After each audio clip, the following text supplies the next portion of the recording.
Transformation, spiritual transformation, is an important part of the awakening process that we go through when we begin to engage in a serious superconscious meditation practice. And especially if we have the good fortune to spend time in the presence of a master whose Shakti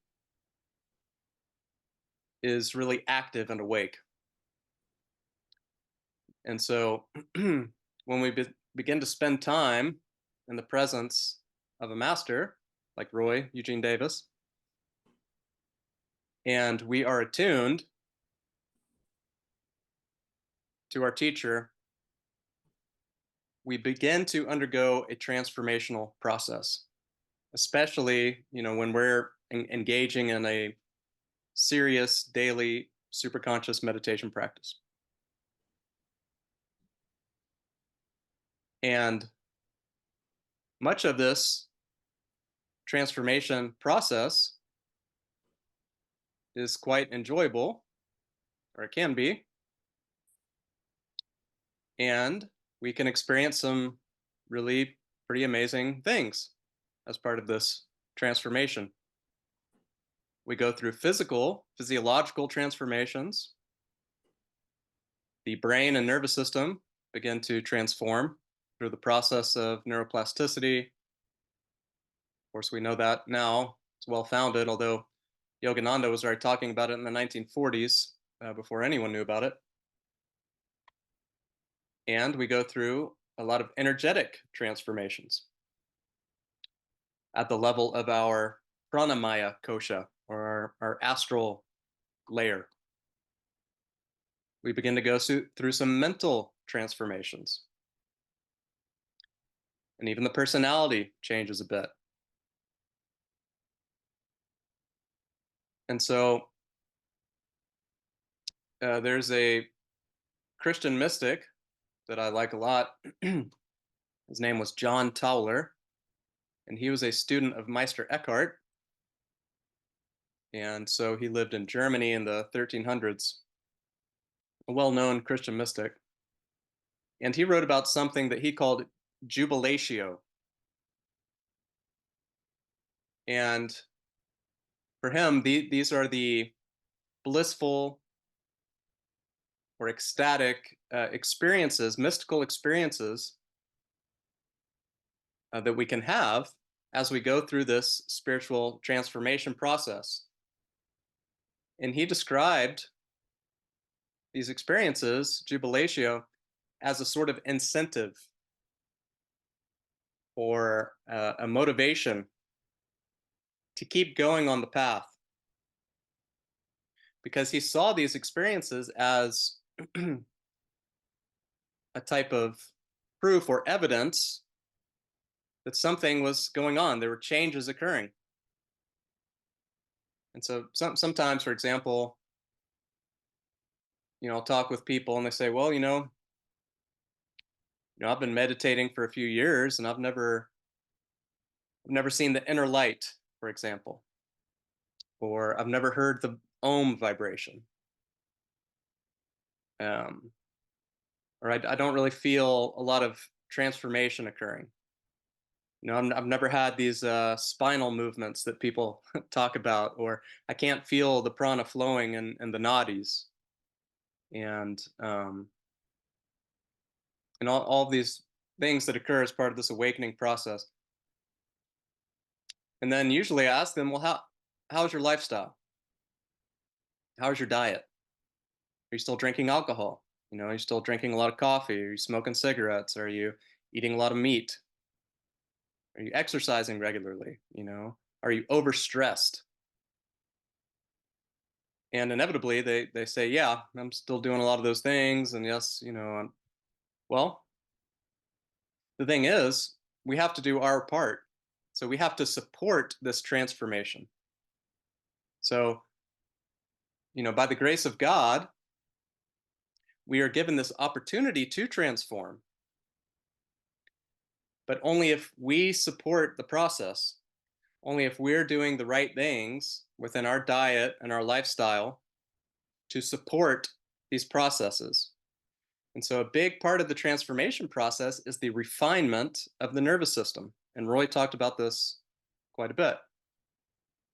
And he also used to say, um, talking about certain practices or certain experiences that we can have, he would say, it's useful, but it's not transformative. It's a useful experience to have, but it doesn't result in transformation. It's not transformative. And so we want to make our aim, our objective, to have transformative experiences and to experience that transformation, the physical transformation, the energetic transformation, the mental transformation, all of it. But in order to do so, it really requires us to uh, refine and purify the nervous system. The awakening process, in large part, is a physiological process. It occurs in large part at the physiological level in the brain and nervous system. And so, if your brain and nervous system is not refined and purified, it's going to be very difficult for you to experience a lot of these things, to see the inner light, to hear the Om vibration, to experience the flows of prana in the spine, for the brain to begin producing this soma nectar, or to feel these flows of amrita or ambrosia in the body. All of these things begin to occur as a result of our spiritual practices, our relationship or connection with a great master, but also through the refinement and purification of the nervous system. Yogis sometimes get a bad rap, maybe because if they don't eat meat, they don't drink, they don't party, they don't engage in a lot of these activities, then people might think that they're pompous somehow, or pretentious, or that they think they're somehow superior or better than. It really has nothing to do with that. Well, I'm sure there are some yogis out there that do think they're probably better, superior, and all that. Of course, that goes on, but really the main reason we want to avoid some of these sort of life negating activities is because we know that they damage the nervous system. They damage the body, they damage the brain, they damage the nervous system, and therefore they prevent our transformational experiences from occurring. And so I would encourage everyone, um, if maybe you haven't experienced these physiological changes, or the mental changes, you don't experience more intuition, you don't experience more discernment, and and you've never really experienced a lot of the energetic uh, happenings through your sadhana. Well, you want to review your lifestyle and your lifestyle routines. And a lot of these harmful substances, drugs and alcohol and too much coffee and even meat, and all of these things, they will have a damaging effect on your nervous system. And some folks don't like to hear that.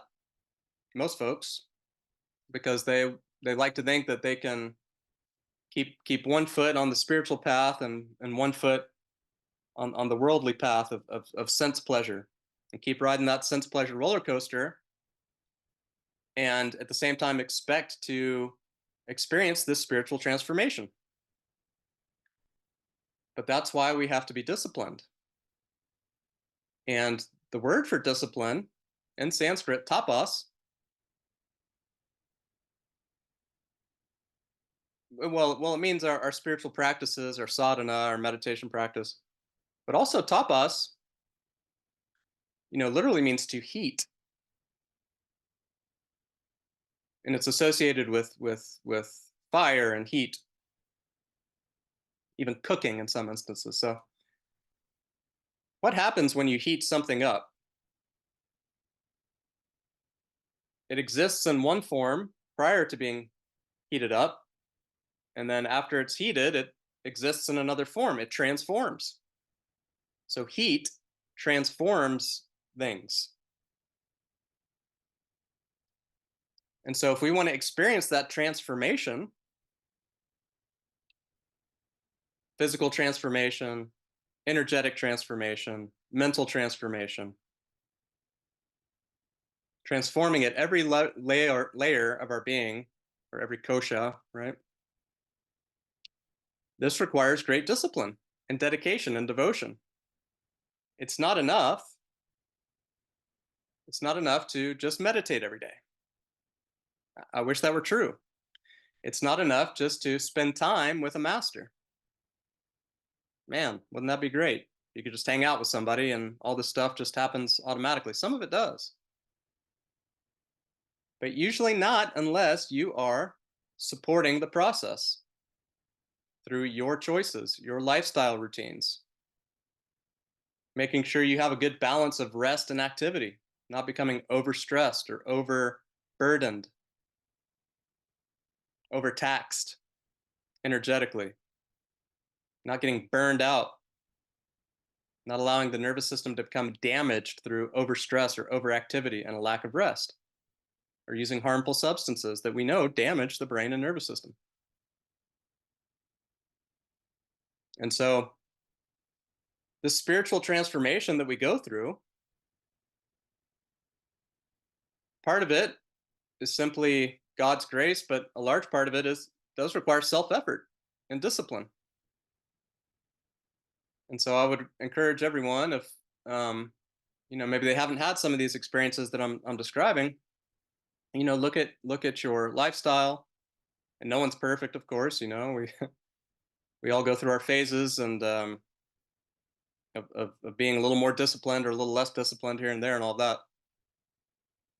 But look at your lifestyle routines. Look at your diet, your dietary choices. Make sure you're getting enough exercise, a good balance between rest and activity, and all of that. That, along with your daily sadhana, along with attunement to the masters by reading their books. I recommend to read something inspirational every day, even if it's just a paragraph or two, to tune into that elevated frequency, that elevated consciousness that the masters have. And if you do all of that, it's a scientific process and it's a repeatable process. And so know that if you are following all these yogic guidelines, that you will transform. And like John Toller said, it can be quite ecstatic and blissful, and we can enjoy the transformational process as it occurs.